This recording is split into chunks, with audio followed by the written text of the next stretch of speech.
Mga kapuso, ito po ang mga ganap na dapat po natin abangan bukas dito lamang po sa Lilet Matias, Attorney at Law.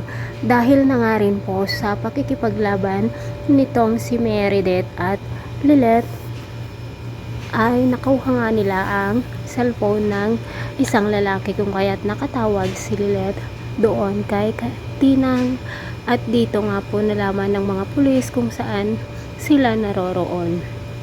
Samantala, dala-dala naman ni Ira ang 2 milyon, ngunit dahil nga satanas itong si Sally, sinabi niya na magsama-sama sila kahit na mayroon na siyang dala-dalang pera dahil nga sa ipinatalo nito ang kaso ng kanyang kapatid na si Carding.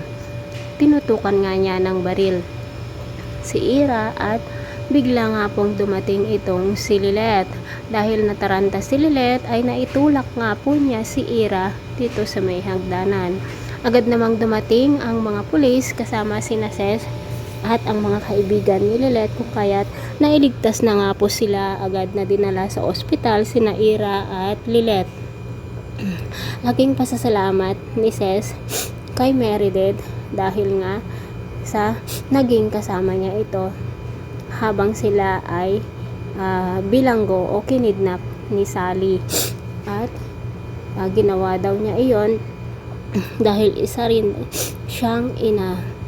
Samantala, nagising na nga po ang ating bida na si Lilet. Umiiyak siya na tinatanong kung kumusta si Meredith at si Ira dahil nga maalala niya na sa huling pagkikita nila ni Ira ay naitulak nga po niya ito sa may hagdanan dahil kung hindi naman niya iyon ginawa, siguradong nabaril siya nitong si Sally.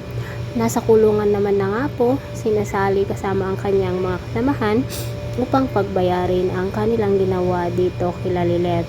So mga kapuso, ano kaya ang mangyayari dito kay Ira? Mawawala na kaya siya dito sa eksenang ito mga kapuso at makukonsensya naman ang ating bida? Pero talagang napaka salimuot ang story o ang mga ganap po dito sa Lilet Matias, Attorney at Law kung kaya't abangan po natin bukas. Maraming salamat sa panonood. Bye bye.